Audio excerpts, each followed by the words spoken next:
Testing. Oh, now they're the one with the switches? Yeah. This is fancy. And now, yeah, every member's position has a timer, you can see it. Testing. And then we have the list of members recognized for questioning on this laptop, and they can see it on their dice. And we can project it in an anteroom so staff can see.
The Subcommittee on Europe of the House Foreign Affairs Committee will come to order.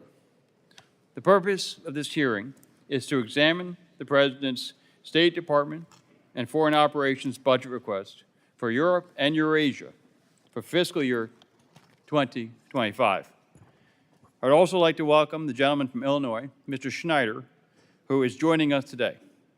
He will participate following all other members in today's hearing. And now recognize myself for an opening statement. We are here to consider the President's fiscal year 2025 budget request for the State Department and USAID's operations in Europe. Ultimately, Congress has the power of the purse, as the House will determine this week by voting on the State and Foreign Operations Appropriations Act on the House floor. However, we appreciate the opportunity to consider the administration's budget request for Europe because it indicates what resources the administration believes it needs to address pressing national security challenges on our continent, on the continent. Money is policy, and where the administration intends to allocate its funding is indicative of its policies and its priorities. I'll start by highlighting the importance of congressional engagement in our nation's foreign policy. While the Congress appropriates money, we also have the duty to the American people to ensure that their hard-earned taxpayer dollars are being spent responsibly and with the necessary amount of oversight to prevent waste, fraud, and abuse. During today's hearing, I hope that our witnesses are prepared to address whatever concerns that members raise in the interests of transparency. A constructive policy in Europe and in Eurasia is crucial to U.S. national security. As a bloc, the European Union is the U.S.'s single largest trading partner, with an estimated $1.3 trillion in trade in goods and services in 2022. As of 2022, U.S. foreign direct investment in the EU was $2.7 trillion, with European foreign direct investment in the U.S. totaling $2.4 trillion. Moreover, Europe is home to our closest and longest-standing allies and security partners. The vast majority of the NATO alliance is located in Europe, and I am glad that for the first time in many years, a majority of the alliance will hit the minimum 2% of GDP defense spending threshold. This is due to transformative investments in defense on the part of our European allies. That said, there are still numerous allies who will not yet hit this important defense spending target this year, and I strongly urge them to meet this target immediately or have a credible plan to do so as soon as possible. I look forward to welcoming our fellow NATO members to Washington during next month's summit to hear a direct update on the status of alliance spending. The United States cannot go it alone in the face of the unholy alliance of dictators assembling around the world. Simply put, we need allies. Throughout Russia's unprovoked and illegal war of aggression against Ukraine, our European allies have made sure that the U.S. is not standing alone with Ukraine against the greatest threat to Europe in decades. While the Biden administration dithered, European nations moved first on providing Ukraine with Stinger and Javelin missiles systems in February 2022 to stymie the initial Russian assault. European nations also led on providing modern main battle tanks, long-range missiles, and advanced fighter jets to Ukraine. Europe has even outspent the U.S. on non-security assistance commitments to Ukraine by a difference of $50 billion. I applaud this leadership from our European allies. That is what burden sharing does indeed look like. Additionally, I encourage our partners in Europe to continue waking up to the dangers posed by the Chinese Communist Party as well.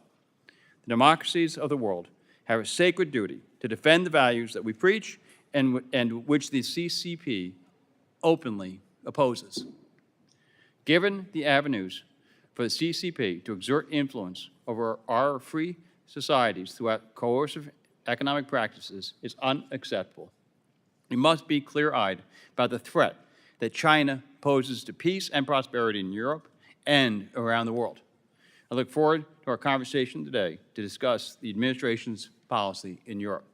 With Putin's war continuing to rage in Ukraine, democratic backsliding in Georgia, high tensions in the Western Balkans, and many other pressing challenges to peace and stability on the continent, this is truly a critical period for the future of Europe and for the United States.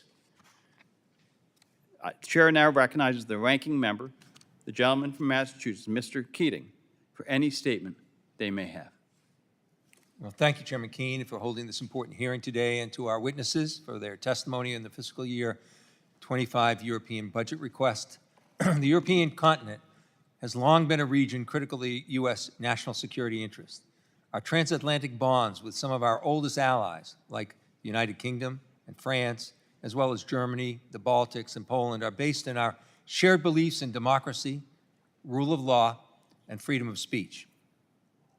Beyond our shared values, robust and active U.S. foreign policy in the past year has brought a landmark nuclear energy partnership to Poland, a surge in humanitarian and economic support for displaced Armenians from Nagorno-Karabakh, and increased multilateral cooperation through the Ukraine Defense Contact Group.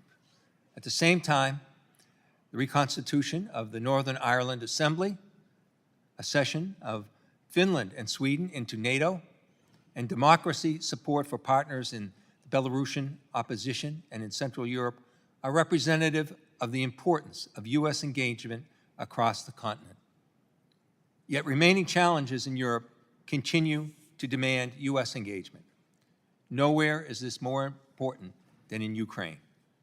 In April, the chairman and I met with President Zelensky in Kyiv for over an hour to discuss the state of the conflict, the desire to transfer Russian sovereign assets, and the battlefield needs of air defense and long-range missiles.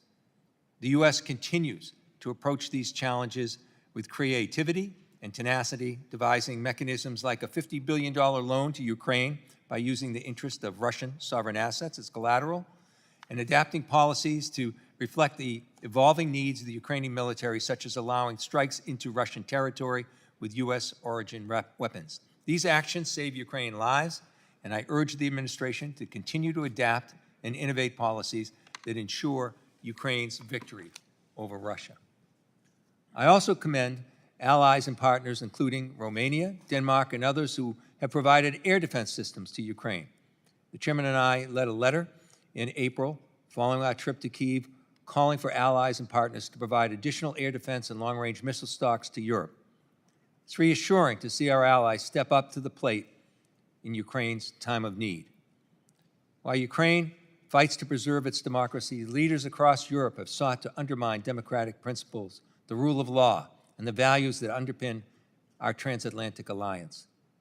Most recently, in Georgia, the Georgian Dream Party forced through a Kremlin-inspired foreign agent law and signed a strategic partnership agreement with China, a country actively supporting Russia's war in Ukraine, even as the Kremlin continues to occupy 20% of Georgia's territory.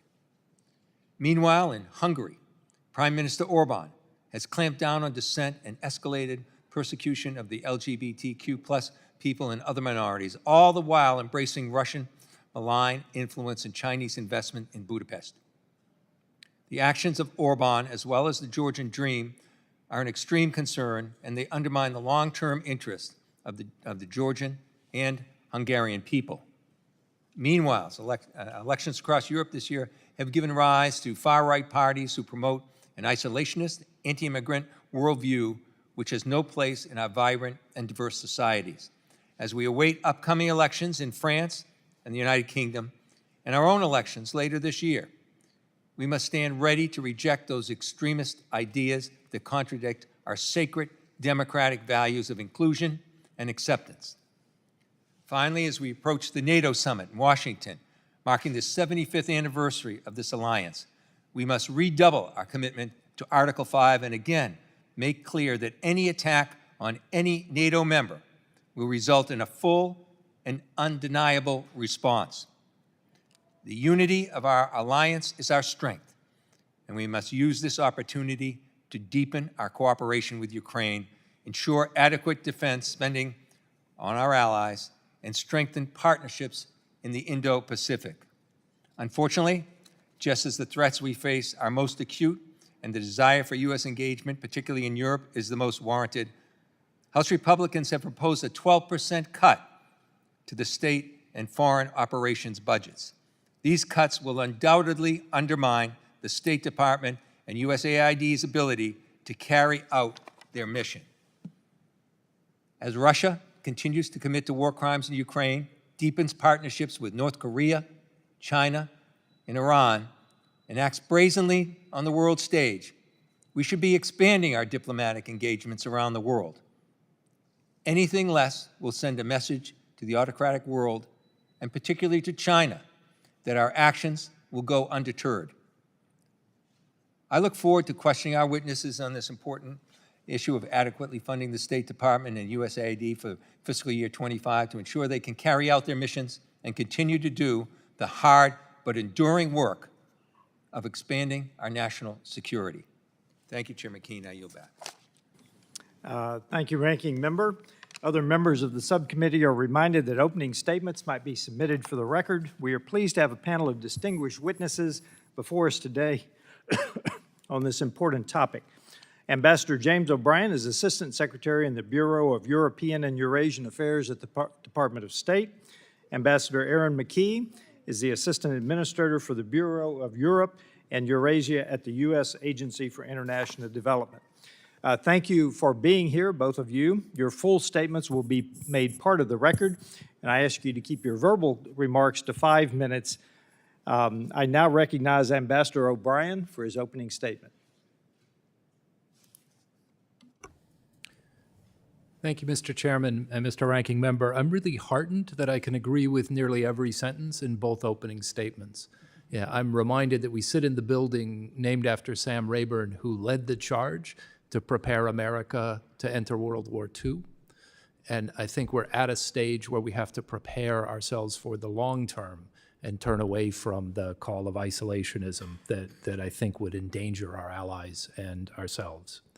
So what we're discussing is a budget request from the administration. I understand there are other proposals around. What we are suggesting is it's 1.26 billion.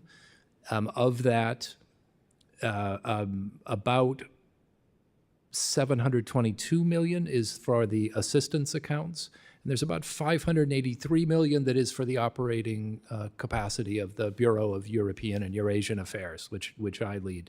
These are about 3 to 6% increases. They're also meant to normalize our spending because we have been greatly dependent on supplemental expenditures to deal with the extraordinary threats posed by Russia's further invasion of Ukraine.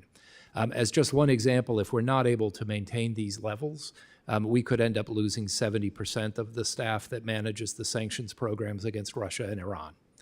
I realize that's nothing that this committee wants, but that's the consequence of some of the cuts that are proposed.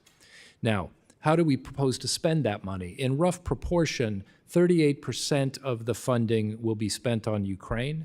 About 26% will be spent on Euro-Atlantic integration. That is that bucket of, say, 11 countries that run along the southern part of Europe from the Adriatic to the Caspian Sea. And about 26% on what I'll call global governance challenges. The ability of us to compete and defeat China economically, the ability of us to work with our European partners.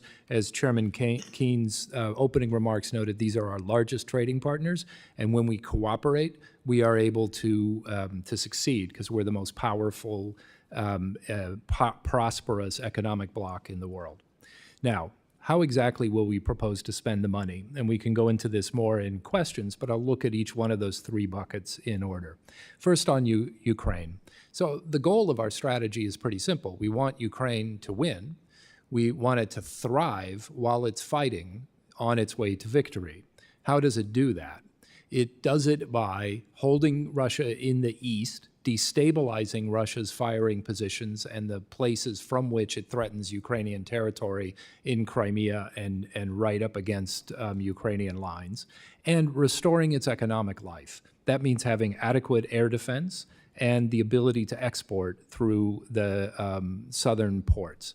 When that happens, we know that Ukraine's economy recovers, its tax base improves, and it's able to begin paying much more of its own way. We saw that over the last winter when Ukraine's grain exports began to reach pre-war levels, and economic life in its core industries, especially its iron and steel industries, began to recover from essentially single-digit utilization rates. So that's where we're putting our money to work, and Ambassador McKee and I can describe specific programs we're using there. The second bucket, again, about a quarter of the spending we're proposing, is for Euro-Atlantic integration. Over the last 2 years, we've had a historic movement of consolidation that the EU has offered 9 of the countries along that graph some future as part of the EU. And NATO is having discussions about either admitting or bringing closer many of the countries. We're now also seeing a bit of a reaction. Elites in some of those countries, the ranking member mentioned Georgia and, well, Hungary is a current member, but also within Bosnia and some other countries, some elites are bucking against having to make the hard reforms that are needed to join the EU and NATO. We have to work together to see that that doesn't continue. We're also seeing Russia trying to be very active in that area, and we are having some success in countering Russia's malign influence. For example, with Canada, the UK, and support from the EU, we uncovered a Russian disinformation plot to destabilize the democratically elected European-oriented government in Moldova. The third bucket, again about a quarter of what we're discussing, is on global governance issues, and this is especially important with regard to China. And I'm happy to describe more what we are doing with our European allies in that regard. Thank you for your time and for having us here today. We thank you. We thank you, Assistant Secretary O'Brien. I'd now like to recognize Ambassador McKee for 5 minutes of your opening remarks. Thank you, Chairman, Ranking Member, distinguished members of the Subcommittee on Europe, and I really appreciate the invitation to speak to you today on USAID's assistance and, of course, the budget for fiscal year 2025. I welcome the opportunity to discuss the agency's priorities to advance and support, obviously, our foreign policy and national security goals in Europe and Eurasia. And to that end, the President's request for fiscal year 2025 includes $722.3 million for Europe and Eurasia through the IECA account. And this will directly support U.S. leadership in international development with the aims of achieving a durable peace and a dignified peace in the region. Starting with Ukraine, we are very grateful for the overwhelming bipartisan support shown for desperately needed funding this past April. Our highest priority has been and remains ensuring Ukraine's victory, as Ambassador O'Brien already indicated. That is fundamental to the peace and an enduring peace throughout Europe and Eurasia. In the face of Russia's recent attacks on civilian energy infrastructure, USAID, together with our other interagency colleagues, are rapidly deploying assistance to bring back significant electric power, heat generation by this winter through repairs and delivering materials that will protect families that have been repeatedly targeted, families and facilities. We will continue to lay the groundwork for private investment in new power generation, support reforms in the energy sector, and increase regional energy security through investments in diversified generation and decentralized distribution. We can't talk about the region without starting with Ukraine. The FY25 request is driven by recognition that economic and security assistance to Ukraine go hand in hand. Putin knows how critical Ukraine's economy is in this fight, and that's why he's actively targeting Ukraine's grain exports, energy infrastructure, civilians, to derail this strategy, to erode confidence and undermine morale. It is our hope now that U.S. resources will help Ukraine eventually build the economy it must have to generate greater revenue, sustain livelihoods, and decrease reliance on support from us and other donors. One way that we're doing this is support to small and medium enterprises. In May of 2024, just last month, USAID had supported over 26,000 small and medium enterprises in the agriculture, IT, and manufacturing sectors. What does this mean? We helped create or sustain over 156,000 jobs. Those are taxpayers. Those are folks that are in it for the long haul to help Ukraine not just win the fight, but win the future. In Moldova, right next door, we have enabled the energy sector to break away from Russia's 30-year coercive grip by diversifying energy sources and increasing their integration with the European energy market. Compared to a near total dependence on Gazprom in 2021, the government of Moldova met 100% of its gas needs with non-Russian supplies in 2023. That is a big success. In the Caucasus, as both the chairman and ranking member mentioned, we are responding to new challenges, but we also see new opportunities. In Georgia, we are focused on ensuring that Georgia remains on its democratic path and runs a free and fair election in October, and hopefully regains momentum towards EU accession.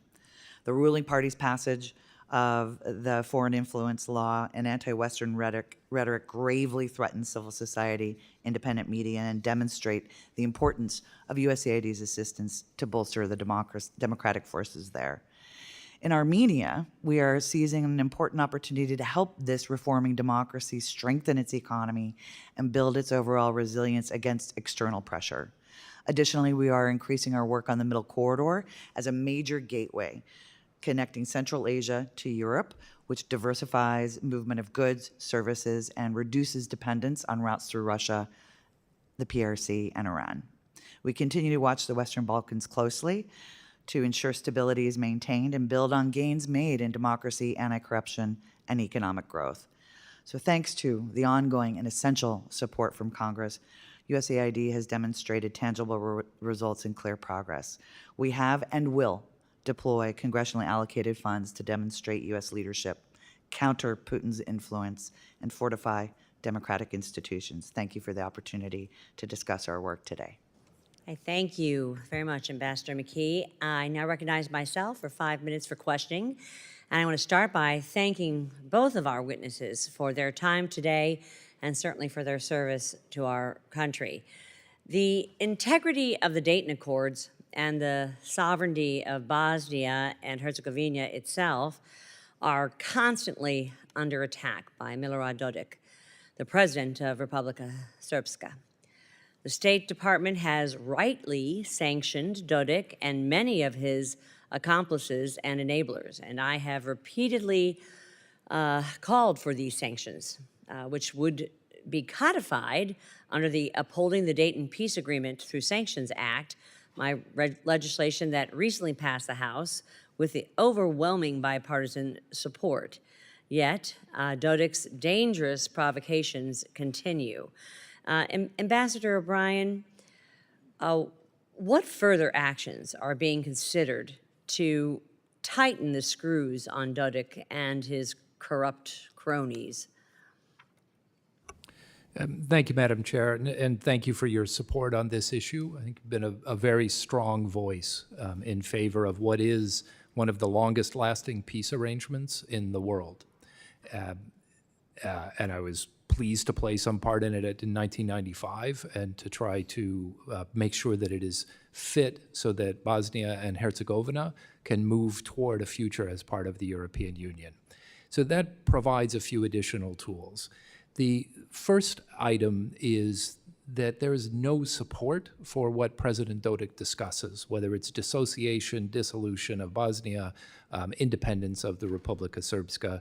Prime Minister Plenković in Croatia has said publicly that he opposes it, and we've seen no sign of support from Serbia either. Serbia knows that its path toward any kind of European future depends on respecting the international borders of the region, and that includes Bosnia. So when Mr. Dodik talks this way, it's an attempt to rile up his base, and one that we should not take as a sign of anything that's possible. Now, how do we then begin to enforce this and encourage him to work only within the legal procedures of the Dayton Agreement? Here, there are a couple of things. One is sanctions are important. I won't preview any specific sanctions. We just announced some additional Yes, sanctions. and I'm grateful for those sanctions against Dodik. And those are intended to make the case that public entities like Republika Srpska should operate on public budgets, not on the capture of state-owned enterprises or on non-transparent loans from unknown foreign sources. So that's what the sanctions are intended to get at. We'll add to that close cooperation with our European colleagues. They have both through the accession... And to that point, Yeah. Ambassador, if I could interrupt. Please. The EU has not imposed its own sanctions on Dodik, and how important is it for the Europeans to follow suit, and how are we using our U.S. pressure on our partners to join the U.S. and holding Dodik accountable through sanctions or other means? Yeah, I think it's the other means in this case. I think we have the tool of sanctions readily available. Right. The EU, because it needs to get consensus among all the members, finds it sometimes difficult. Do you have some perspective on the other means? Yeah. So what it can do is withhold funding, as it did to Republika Srpska over the past year, deny benefits, in particular the benefits of joining a regional common market, unless the Republika Srpska is fully compliant with the Dayton Agreement. And we're working very closely with our EU colleagues on the roadmap necessary for that to happen. And if I may just, I'm sorry for going on so long, I just want to call out the spectacular work of our ambassador in Bosnia and Herzegovina, Michael Murphy. He was with us last night for the incredible film, Kiss the Future, and the president of Bosnia is here also. I'm seeing him in 2 hours. Wonderful, and we've had a tremendous back and forth, and I agree with you. He's been a wonderful envoy and representative. And I just think it's a mark of how well he's done that President Dodik singles him out for special insult and recognition at every Me opportunity. too. In its 2024 annual threat assessment, the U.S. intelligence community warned of a heightened risk of localized interethnic violence in the Western Balkans, including in Bosnia and Herzegovina. And you both, I'm going to run out of time, so I'd ask you both to respond in writing, if you could, how our state and our USAID working to lower the risk of ethnic conflict in Bosnia and Herzegovina. I wish I had time to have you answer orally, but if you could get back to us in writing, I would be greatly appreciated. And now it is my honor to represent the ranking member for questions for 5 minutes. Well, thank you, Madam Chair. There it goes. Thank you, Madam Chair. I thank our witnesses again. Yesterday, Transparency International Hungary, as well as one of the country's best-known investigative outlets, received notifications they're being investigated by Hungary's new Sovereign Protection Office, which seeks to target independent voices and organizations in Hungary. If I may, I'd ask unanimous consent for the record to submit this article from The Guardian dealing with Orban's government increasing efforts to crack down on independent voices. So ordered. I'd like to ask our witnesses, how does Orban's crackdown on opposition influences and his use of Russian-style laws undermine democracy in Hungary?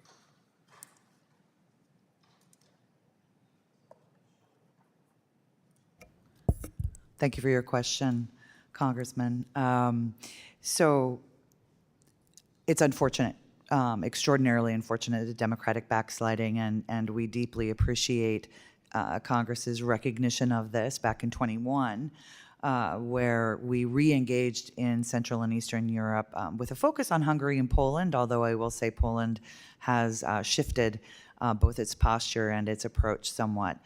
So in Hungary, with the resources and our re-engagement, we are strengthening civic engagement in public life to be able to withstand and build greater resilience to these draconian laws that try and shut down vital voices. In 2023, we trained 22 municipal offices in Hungary on citizen engagement practices that involve citizens in dialogue and decision-making. And so in response to the sovereignty law recently passed, we have offered through this network and through these folks that have greater capacity now to respond to threats from the national or central level government, to help them understand the new legislation, how it may impact them, and then utilizing access to legal resources should they become threatened or even worse. And so we recognize it, and luckily we were able to get a bit out ahead of the curve and have a network of support in place. Hungary's isolating itself. And I think here working with our European colleagues has been important. They are withholding close to $50 billion or euro in European money for Hungary over Hungary's violation of rule of law requirements. We are reinforcing that as best we can. And we see the effect in NATO and other diplomatic arenas where Hungary increasingly is isolated. And I think Orban's relatively poor performance in the elections earlier this month is an indicator that his inability to bring home either the money or to show the kind of leadership that he wants is is doing real damage to his ability to affect democracy everywhere. But that's something we have to watch, particularly as Hungary takes over the rotating chair of the European Union. We have to make sure that he's seen as a leader who uses illegitimate tactics, not as a full partner. I agree. I think that it's not surprising to see that after a poor performance that this is greater crackdown on the media itself, which is really a crackdown on the people of Hungary themselves. I don't know if we have time, but if we go a little further on Georgia's dream and their support for Kremlin-inspired foreign agent laws, and they're touting the relationships with China, and how this affects their position on the Euro-Atlantic community. We've touched upon it, but in the minute that remains, I'd like to give you the chance to have greater detail on what we can do to help shape this sad turnaround and backsliding that's occurring. In broad terms, in Georgia's constitution, put there by a Georgian Dream-led government, it says they want to join the EU and NATO. The EU this week, and we repeatedly, have delivered publicly and privately the message that this violence against the opposition, the foreign agent law, the awarding of a port contract to a Chinese company, all of these things jeopardize the path toward the EU and NATO, which more than 80% of Georgia's citizens support. Yeah, I was at a dinner last night with the many ambassadors from Europe as well as the EU ambassador, and we talked about the Russian disinformation and the effect it's having on democratic process and elections. We have free elections. They don't. Russia doesn't. So they feel they were at liberty to use this tactic. It's something they're concerned about in Europe. It's something we should be concerned about here in the United States. With that, I yield back. Gentleman yields back. The chair now recognizes the gentleman from South Carolina, Mr. Joe Wilson, for 5 minutes for questioning. Thank you, Madam Chair. And Ambassador O'Brien, I realize, and the world continues to watch in horror, as war criminal Putin leveled cities. He began with Aleppo, Syria. That shouldn't be forgotten, the mass murder conducted there. And then it was continued at Mariupol in Ukraine. Again, unnecessary total destruction of a city. And now to go after Kharkiv, a city in Ukraine of 1.4 million people, targeting civilians in the war of murderous aggression. The entire world is in a global battle of dictators with rule of gun invading democracies with rule of law. War criminal Putin invaded Ukraine on February 24, 2022, and the Hamas puppets of the regime of Tehran invaded Israel on October 7, 2023. Last year, I visited Bucha, Ukraine, where Putin troops murdered innocent families, tying their hands behind their back. Last week, I visited Kibbutz Ner Oz, where, again, Iranian puppets murdered innocent families, fulfilling the Hamas Covenant Article 7, which provides for killing of all Jews. Sadly, today, it seems the administration is not committed to Ukrainian victory of territorial integrity, as we would support for every American state and territory. War criminal Putin and his forces have determined the exact range to strike Ukraine from within Russia, and such that Ukraine cannot strike back. While some restrictions on Ukrainian counterattacks against these attacks have been lifted, it's clearly not enough. And I appreciate that, in fact, Ranking Member Greg Meeks has been promoting the ability to strike back. And Assistant Secretary, Ukraine must win this war, and they are motivated for their existence, but only if we let them. Putin's false escalation threats have been proven time and time again to be false. Will this administration commit to victory by allowing Ukraine to strike all legitimate military targets in Russia? And I want to make it clear that it's bipartisan support for the ability of Ukraine to defend itself.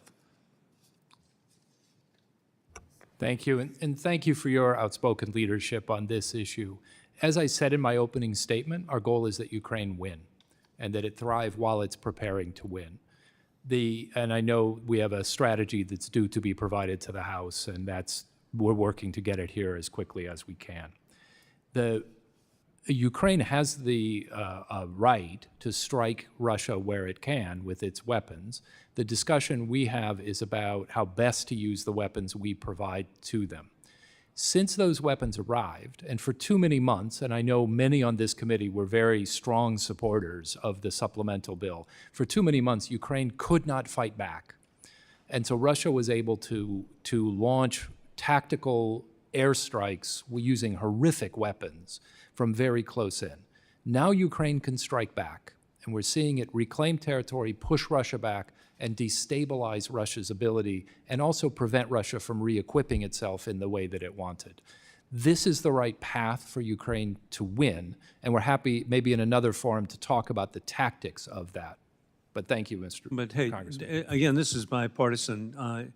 This should not be a partisan situation, and already the administration understands the international law provides that you can strike back, as was done against the Houthis as they're attacking by rocket at the Red Sea shipping lanes. And then, as I mentioned, Ms. Secretary, last week, I was grateful to be in Israel, where I discovered the famine that wasn't, as correctly editorialized on June 21st by the New York Post. Quote, Gaza's supposed famine never happened. It was never more than Hamas propaganda eagerly consumed by the left. The chief UN Food Insecurity Agency announced this month that it finds the analysis suggesting a famine wasn't plausible and lacks supporting evidence. it's really sad to me that this turns out from the Famine Early Warning System, a USAID project, and that this particular project, and I'm a strong supporter of USAID, I just can't imagine the incorrect analysis, and we don't have time to answer, except this needs to be looked into, to come up with a famine that didn't occur. And then we find out that it was actually a study paid for by American taxpayers. This is not right, and we know a famine didn't occur, and we know that if there is a problem with famine, it's called Hamas. I yield back. Thank you, Mr. Wilson. I now recognize Mr. Amo from Rhode Island for 5 minutes. Thank you, Mr. Chairman. Thank you, Assistant Secretary O'Brien and Ms. McKee, for being here today and all of the work that you do. You conduct work that is essential to projecting American strength, influence, and partnership in Europe. However, instead of projecting strength, the current Republican state and foreign operations budget proposes massive cuts that would decimate your work. We're talking about using a meat cleaver to hack 13% off the Department of State's budget and 28% off of the USAID operational budget. This side of the dais knows that the State Department and USAID are essential to safeguarding our national security and believes in making sure that you have the resources to carry out that work. Budgets reflect our values, and these proposed Republican cuts reflect a dangerous political agenda that wants to retreat from America's global leadership. One area of concern to me is the harmful and partisan cuts to LGBTQ programs during a time of rising violence and hate speech against that community. Countries like Hungary have passed laws that restrict the essential freedom to love. So, Assistant Secretary O'Brien, if enacted, how would poison pill provisions in the Republican budget, including a funding ban for the special envoy to advance the human rights of LGBTQI persons, harm your work in Europe to protect the rights of LGBTQ people? Thank you, and thank you for your outspoken leadership on this issue. I'll offer a few general thoughts, and maybe Ambassador McKee will have something to add. I'm proud to advocate U.S. law and U.S. values, particularly when it comes to the protection and inclusion of LGBTQ people. The Special Envoy is a very good partner in working particularly with many of our European allies and their populations who want to see more protection. So we've seen over this last year same-sex marriage in Greece, legalized marriage equality this year in Liechtenstein, and continued work by governments across Europe, and they are good partners for us as well, and along with the Special Envoy. I'd note another issue. Often the groups who organize around these issues are extraordinarily effective examples of freedom of association, one of the prized American values. And I'd hate to be put in the position of having to say that I can support some freedom of association, but not others based on the content of what people are advocating. That would put our diplomats in a really terrible position.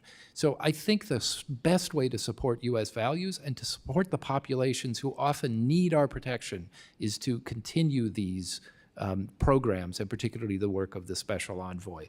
I'd note the administration has issued a statement that it would veto the bill that you describe. So I hope that we can move toward a discussion of where we agree on supporting U.S. law and U.S. values rather than the early approaches that won't be enacted. Thank you. Ms. McKee. And if I could just briefly Yes, add please. that with an eye towards this, and as we've seen in democratic backsliding in closing spaces, whether in Central and Eastern Europe and elsewhere, we have increased our support to civil society and other activist groups, as well as legal aid for those who are persecuted for their beliefs or their preference for who they love. And so with those tools in our toolkit to make sure that there's greater protection. That said, countries that claim to be a democracy but deny voice, access to services, or participation by parts of their citizenry are not democracies, and we know that. And so we're going to hold them to account consistently. And with this body, we appreciate your support. Well, I stand in concurrence on that point, that those democratic values have to be lived. And you brought up the vested interest that the United States has in preventing democratic backsliding in Europe. And I'm going to highlight quickly some of the work that you're doing at USAID with the Democracy Delivers initiative. This initiative, helps fledgling democracies demonstrate that economic empowerment goes hand in hand with democratic reforms. And I know that it's currently working in Armenia and Moldova to support their continued democratic development. We know that when citizens experience the benefits that democracy delivers, they have an incentive to stand firm against democratic backsliding. So if you could, in writing, submit, would love to hear how this initiative is working and how it combats the People Republic of China's Belt and Road Initiative and where we need to continue to support the Democracy Delivers initiative going forward. So thank you. I yield back. Thank you, Mr. Ramo. I now recognize myself for 5 minutes. It is well known that China has provided enormous support to Russia's defense industrial base. The administration has taken limited steps to try to sever this malign relationship between Russia and China. However, numerous experts and even senior officials of this administration have publicly admitted that Russia's defense industrial base is improving and that China's support has been indispensable to this development.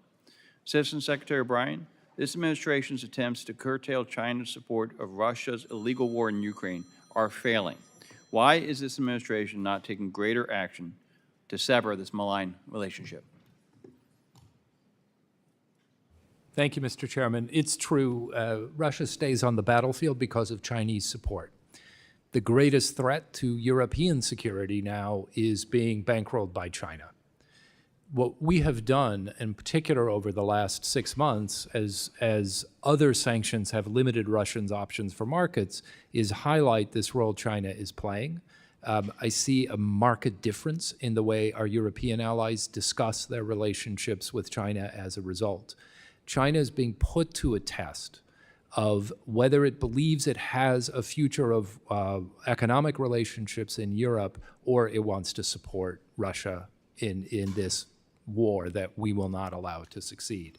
And that choice is one that will frankly take a little time to work through.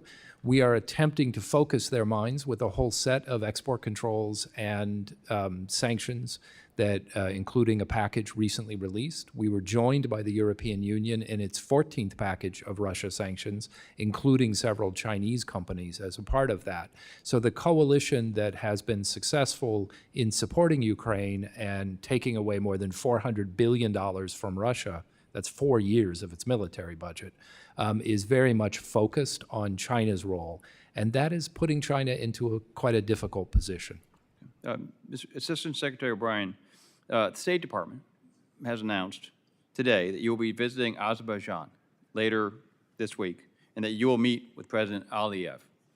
What message will you deliver to President Aliyev, and will you make clear that there will be consequences for any future threats or aggression against Armenia? Thank you for that. Yes, I will be there on tomorrow night. We are very clear with President Aliyev that this is a time to make peace. And it's a matter of not just Azerbaijan, which is hoping to be respected as a global leader when it hosts the Conference of Parties on climate change, but it's a matter for that entire region and for Central Asia. All of those countries now export to the world only through China or Russia. For them to have a path out, they need to work through Azerbaijan. One road goes through Georgia to the Black Sea, but another, potentially much larger road would go through Azerbaijan, Armenia, and Turkey. And in that regard, we need a peace agreement between Azerbaijan and Armenia to put an end to the war and the horrible conflict that has existed since the 90s. And our message is it's time to make peace, and it's only in that context that we can resolve many of the issues of the war. We also talked to him about the importance of respecting human rights. That's a regular topic of conversation, including Secretary Blinken with him in just recent days, and I look forward to taking up that conversation with him as well. And then a third question to you, sir, if I may. The administration's policy regarding Ukraine's ability to use U.S.-provided weapons against targets inside Russia can best be characterized, as with other decisions in this regard to the Zelensky's ability to use weapons and get weapons from America, sometimes characterized as too little, too late. The initial policy change to allow Ukraine to hit targets in Russian territory did not occur until after Russian troops opened up a new front near Kharkiv, and even then, the administration's initial change was only a half step. The policy has been revised, but it's still unclear to Congress what exactly the policy is. Recent reporting indicates that the administration is restricting the use of U.S.-sourced weapons on Russia, on Russian territory to within 62 miles of the border of Ukraine, well short of the full 190-mile range of the ATACMS. How many air bases are within range of the ATACMS is the administration preventing Ukraine from hitting? Thank you. So, as you know from our visit to Ukraine together, the greatest gap in Ukraine's ability to obtain weapons was when the supplemental was not made available for 5 or 6 months. And as General Cavoli said, the side that can't shoot tends to lose wars. So thank you for your leadership and your outspoken assistance in getting that supplemental passed. And as you heard from President Zelensky, that changed the situation. What we saw was President Putin attempt to rush an offensive into the field before the weapons that were provided for in the supplemental could reach Ukraine. What we have been trying to do is provide the weapons and focus them in areas that were of most immediate need. So first, that was where Russia was pursuing the initial offensive in that box right near Kharkiv. And now, as Jake Sullivan said last week, if Russia attempts to widen the front, Ukraine can reach out more. In terms of specific numbers, I think we should get a military briefer to talk to you. We are seeing dramatic shifts in Russia's ability to sustain its campaign against Ukraine because of the loss of facilities in the targeted area. Thank you. I will work with you to arrange that. I now yield 5 minutes to Congresswoman Titus. Oh, thank you, Mr. Chairman. We've heard a lot about democratic backsliding, and in Europe you think of Hungary, you think of Belarus, but it's not limited there. We've seen anti-democratic parties elected in France, Germany, Italy. You've seen leaders that coming out of the Netherlands and Slovakia. I wonder how the U.S. is going to try to deal with these new partners and how it's going to kind of affect the whole EU relationship. And kind of related to that, we're going to be hosting a NATO summit here in 75th anniversary in just a couple of weeks in Washington.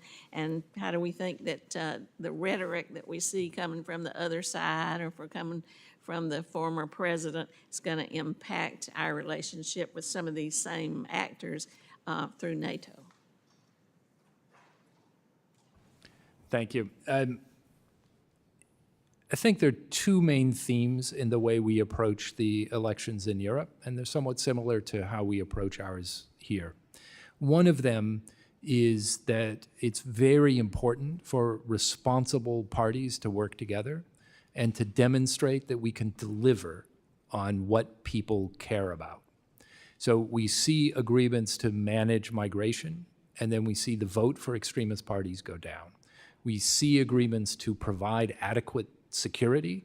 NATO is now stronger than ever. European states have increased spending by more than 18% in the last 2 years. We're now at 23 states meeting their commitments to pay for NATO. When this administration entered office, the number was 9. That's responsible parties doing what the citizens want to see. And that has a direct effect on when others come in. I'm encouraged that in the European Union now, it is a set of very strong pro-European parties who will have the primary positions going forward. And that will be confirmed over the next week. The second thing is we have to address the very real threat, particularly from Russia and some of its friends in and around Europe, to our democratic processes. So we have really stepped up our efforts to counter disinformation, cyber attacks, sabotage other efforts that are attempting to skew our politics. And I think, though I only do foreign policy, I'd really like to make sure that we're mindful of that here as well. In terms of the NATO summit, I think what will emerge is that NATO is stronger and better prepared for the future than ever. Not only is spending up, but we'll announce that we have all of our regional defense plans now in executable form. That means we're spending the money in smart ways to keep our people safer. And I think that's the best answer to those who say that the only way forward is isolationism or to cut deals with dictators. We can stand up for ourselves, and that's what people want us to do. Thank you. And speaking of NATO, we just talked about a big anniversary for the Turkish occupation of Cyprus. And Turkey has not proven to be a very reliable ally. It's kind of an outlier in NATO in terms of Azerbaijan, in terms of Hamas, and not to mention the Cyprus issue. Are you going to talk to Turkey in any way or make any suggestions to them at the NATO summit? So we have a very robust and wide-ranging relationship with Turkey.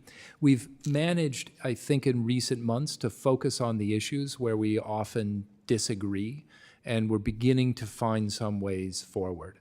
I mean, particularly with Cyprus, and the 50th anniversary is something I think many of the citizens on both sides of the Green Zone would like to see resolved. That one of the most important things is that the UN Special Representative, Ms. Olguin, is reappointed. She has a set of very practical ideas that I think could make life better for all the citizens on the island, and we'd like to see that process continue. And that's something we're very direct and have really open discussions with our Turkish allies about. Thank you. I yield back, Mr. Chairman. Thank you. I now recognize Mr. Moran from Texas for 5 minutes. Thank you, Mr. Chairman. Mr. Secretary, unfortunately, China's influence, as you know, in the Western Balkans is very strong and in cases growing. How exactly will this budget request help counter China's efforts to expand its influence in the Western Balkans? Thank you, sir. It's great to see you again after the train ride to Ukraine.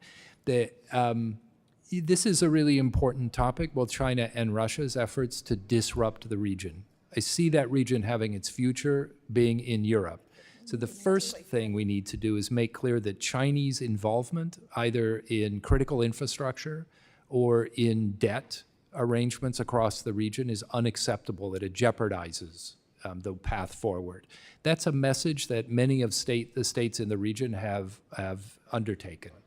When I was recently in Belgrade, Serbia, a Serbian government official was careful to point out to me that there's a Huawei office building, but they've been removed from the telecom infrastructure, and he pointed out that that office building remains 2 stories tall when the Microsoft building next to it has grown to more than 6 stories. So that's the path that they are choosing. And I think those are the kinds of choices we need to confront them with. This budget allows us, and maybe Ambassador McKee can talk about specific programs, but it lets us help instigate the European integration of these economies so that they're buying trusted technology, not Chinese. Yes, and Ambassador, I wanted to give you a chance to weigh in on that. And I'm sorry I didn't provide you a greeting. Actually, when I started my questioning, I'm normally saying hello and thank you for being here. And I would like to extend that courtesy to you. Thank you for being here. Ambassador McKee, from the USAID perspective, what do you think? So we were working very hard to reduce the space for the PRC to operate.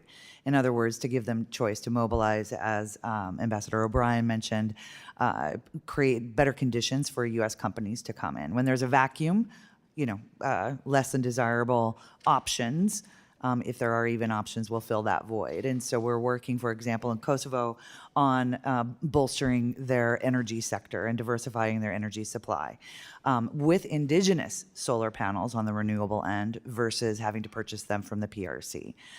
We are working closely in Serbia to mobilize greater U.S. investment in the IT space and we're working on advancing private sector engagement, particularly business-to-business exchange in Bosnia and amongst the other Western Balkan countries. That opportunity and that growth, that economic prosperity, reduces the opportunity for the PRC to get its hooks in an economic manner. So let's talk a little bit about the PRC's influence in Moldova. So we know that this budget requests $55 million in funding for assistance to Europe, Eurasia, and Central Asia, funding specifically for Moldova through that funding program. What does the State Department and USAID intend to do with this funding if it is appropriated? So I'll start quickly. Right now, we are laser focused on the presidential and election and referendum, EU referendum in October. The Kremlin has increased on a horrific level the disinformation and disruption and attempts at vote and other capture. And so we are working hand in glove with the interagency and with the government of Moldova to try and thwart some of those efforts and ensure that both the referendum and the election are free, fair, transparent, and not disrupted by Putin and others. In terms of the economic space, particularly energy, as I mentioned in my opening remarks, last year signaled Moldova's full independence from Gazprom and the Kremlin in terms of access to energy supply. We want to keep that up. And so we're investing in the energy sector to build a new transmission line with Romania, as well as working on stabilizing the grid and other factors that are very necessary, back to what our colleague raised, is showing that democracy can deliver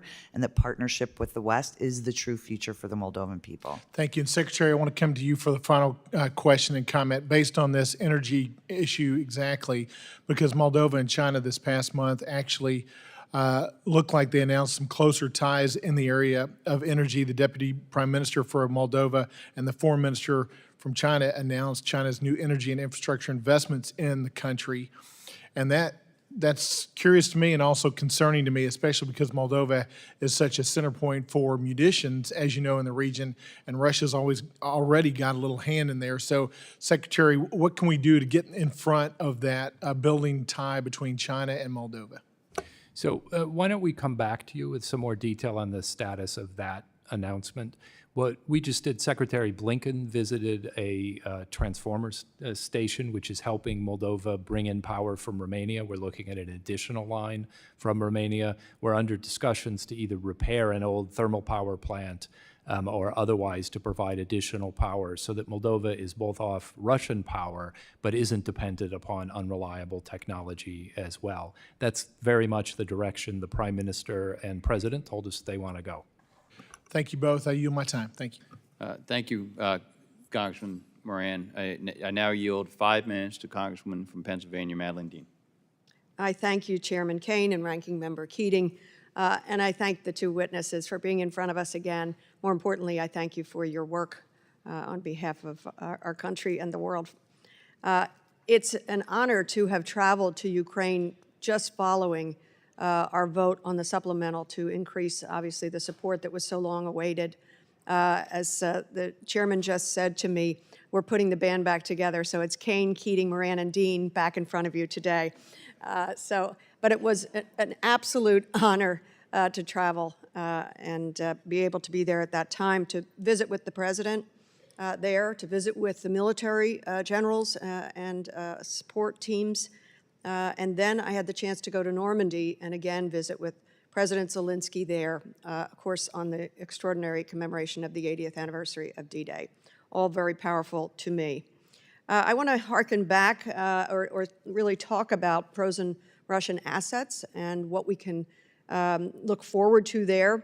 In his testimony before the committee in May, Secretary Blinken spoke to the efforts being undertaken to start making Russia pay for the damage caused by its full-scale invasion of Ukraine and the funds that could be leveraged to aid Ukraine's reconstruction. He spoke of the work to leverage frozen Russian assets in Europe and how we are seeing some of the results of those efforts. The G7 recently announced plans to use frozen Russian assets as collateral for a $50 billion loan to, among other things, begin rebuilding damaged infrastructure in Ukraine. Assistant Secretary, maybe I'll start with you if you don't mind. What signal, and more importantly, what substance does this prospective G7 loan send to Russia, and what are the next steps in this plan? Thank you for the support of the supplemental and for the visit. It was a great honor to be on the train with you guys and to My honor. exchange notes after we finished our meetings in our respective meetings in Kyiv. This is a matter of real vital importance. We have made clear that the supplemental is something that we don't expect to be repeated. What Ukraine needs to say to Putin is, we can beat you on the battlefield. We are holding in the east, we're destabilizing your firing positions, and we're restoring our economy, but with air defense and by keeping our export routes open. For that to continue, they need to be able to make and buy the weapons they need going forward and to keep the economy alive. That means finding sources of money, and Russian money is the best money for this. So this $50 billion, in essence, gives Ukraine the opportunity to say, in 2025, we can continue beating you on the battlefield. Or if you want to discuss a responsible, reasonable peace, we may be open to that. That's Ukraine's choice, but this is fundamental to the broader choice that's in front of us, the ability of Ukraine to continue the fight past the end of this year. I thank you for that. Ambassador?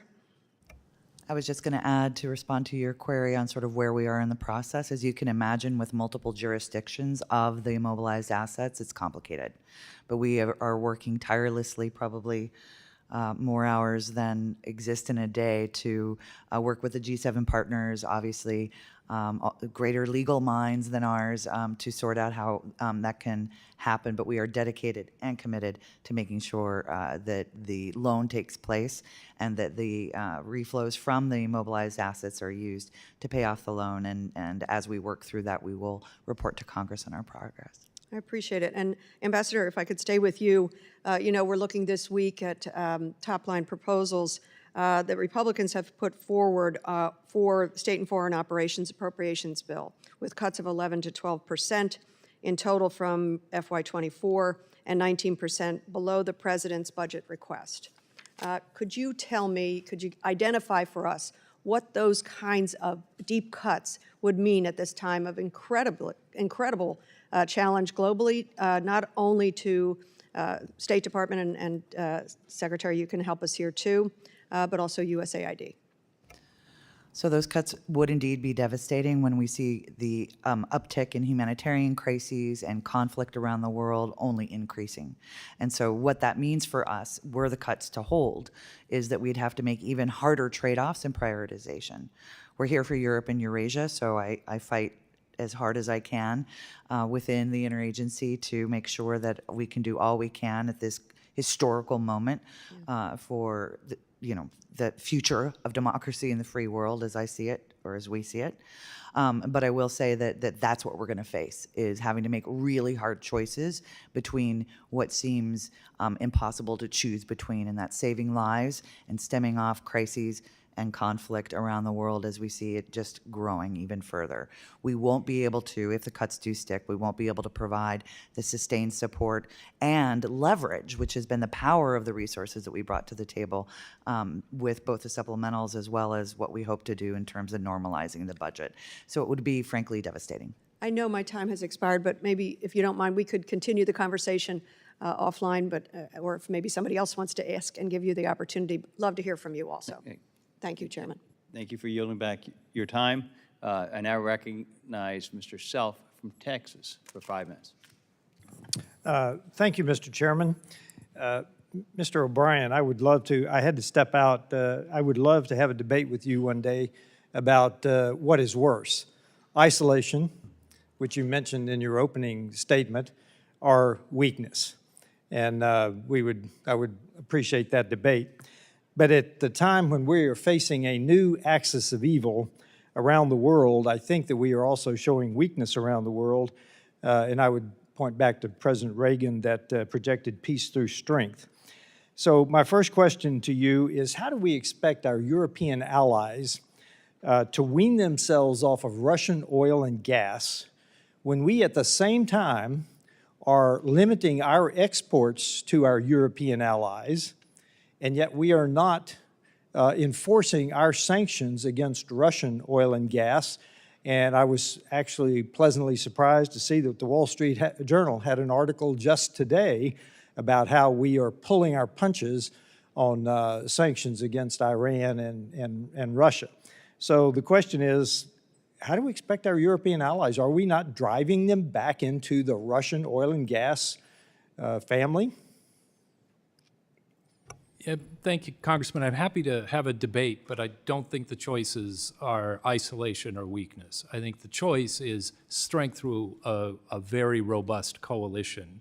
We've now got a stronger NATO set of allies who are spending more on defense than ever. Well, we can have that debate later. We have more than 50 countries who are supporting Ukraine. The question is, our European allies, Yeah.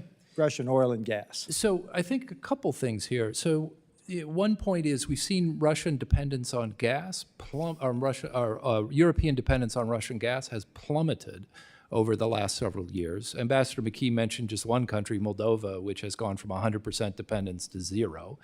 We've seen all of our European allies reduce their dependence on Russian gas. And a part of the reason for that are sanctions. So the European Union just this week adopted a sanctions package against Russian exports of LNG. And so we expect to see Russian LNG exports drop down. So that's an example of them working with us and following our lead on accomplishing just what you say we want. Part of the reason for that is that U.S. has more than doubled our exports of LNG to Europe. And I appreciate the point you're making that the pause has been controversial for some. I think just factually, the pause was intended to study. Secretary Granholm has said it will be in a few months that we'll be in a position to evaluate it. And in the meantime, we have more than enough space under existing permits to further double our exports of LNG to Europe. So I don't think this is relevant to the choices our European allies will make. Okay, very good. So now let's move to our sanctions on Iranian airline. You probably know that simply landing on an airport is material support. Our European allies, several of them, are not supporting our sanctions on Iranian airlines, which are transporting military equipment to Russia for their fight in Ukraine. So what are you doing to make sure that our European allies are not allowing Iranian airlines to use their airports for material support?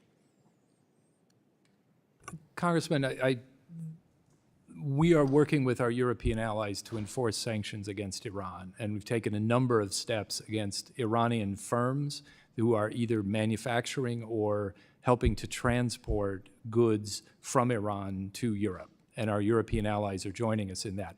The link you're drawing, I frankly have to research and come back to you. I don't believe the airlines who are flying into our European allies are the same companies who are transporting, but I'm happy to research that and come back to you with an answer. Yes, I have letters from our European allies that I'd be happy to share with you. In the limited time I have left, I would ask you what you are doing on the Association of Serbian Majority Municipalities signature. This is vital. You are not going to pull Serbia out of the Russian orbit. So when are you going to support the ASM signature? By the government of Kosovo. By both sides? Yeah. So it's a condition of the EU-led dialogue. Right. That the two sides continue to cooperate, and that Kosovo, in the initial phase, has to submit the statute to its constitutional court. Kosovo tells me it does not violate their constitution, and I'm about out of time, so I just ask you, I would like for you to come back to me when you're going to support it, okay, the ASM. Well, we're actively supporting it. Okay. We work on it all the time. I'm happy to give you more detail on where we are. I yield back, Mr. Chairman. Thank you. Mr. Self yields back his time. I now recognize Congressman Heisinger from Michigan for 5 minutes. Thank you, Mr. Chairman. I'm actually going to pick up where my colleague was. I, too, am concerned about the LNG export throttling, and while it's a study, we know it has also paused actions here in the United States. for developing that in our capacity. We have a vital interest in weaning our allies, all of our allies, off of Russian energy, also Iranian energy. I happen to sit on the Financial Services Committee where most of those sanctions run through. And, sir, there is a lax of enforcement with sanctions both in Russia and in Iran. We know it. There is $12 billion sitting in a Qatari bank and $10 billion sitting in an Omani bank right now based on what has been coming out of Iran. We're not here to talk about Iran. We're here to talk about Europe. But last night, myself and a group had dinner with the ambassador from Sweden and Denmark and a group of Swedish legislators. The Swedish legislators brought up what they called the shadow fleet. The shadow fleet of Russian off the books energy transportation that's happening in the Baltic Sea. And they're very concerned about that. They're either unregistered, unflagged, or they're changing flags midstream, or they are turning off their transponders. This is exactly what's happening with Iran as well. So that has to be part of the discussion when it comes to sanctions, how we are working with our allies to make sure, as Colonel Self was saying, we are not weakening our allies on that. I want to turn a little bit, though, as well to nuclear energy.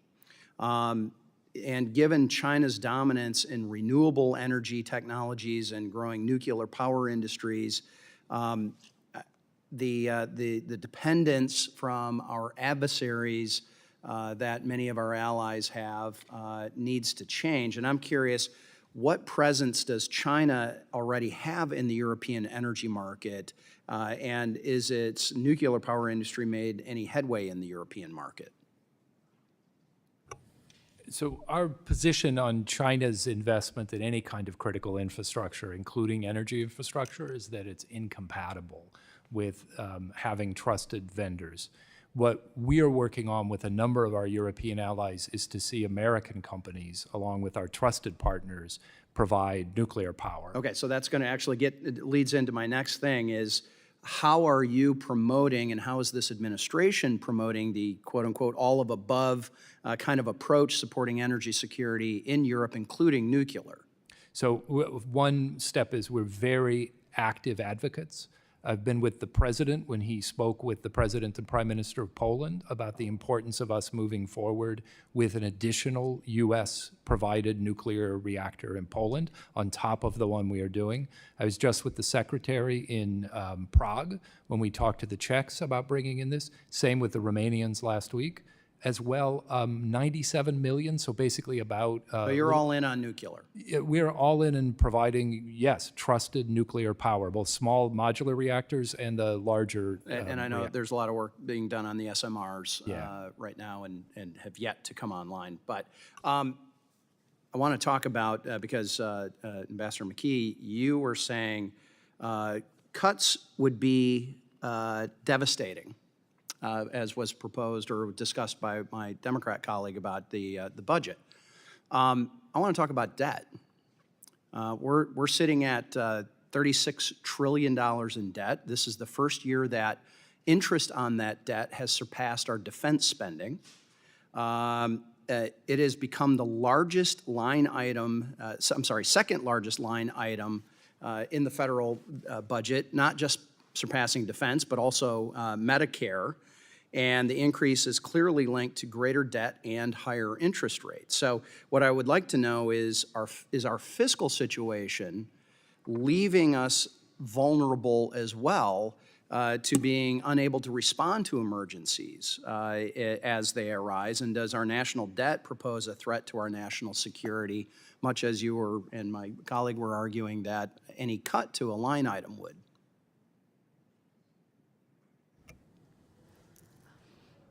I'll have to get back to you on the specifics of our national debt and how it relates to our foreign assistance budget, because that's sort of my narrow scope. Sure, but the point is that as we've squeezed out other things, I mean, we have a finite amount of money in tax revenue. We've been borrowing. As we borrow, we're having to do more and more interest payments on that. What I'm concerned about, and I'd love to have this conversation, is are we worried about rising interest rates limiting your department's ability to respond to these emergencies that are going on around the world? And I think that is a legitimate conversation that we have to have as well. I know my time has expired, Mr. Chairman, but Look would love forward to to the continue the conversation. conversation. I yield back. Thank you. With no further questions from our members, I want to thank our witnesses, Ambassador McKee and Assistant Secretary O'Brien, for their valuable testimony, as well as the members for their questions. Members of the subcommittee may have some additional written questions for the witnesses, and we ask that you respond to these promptly and in writing. Pursuant to committee rules, all members may have 5 days to submit statements, questions, and extraneous materials for the record, subject to the length limitations. Without objection, the subcommittee stands adjourned. Thank you.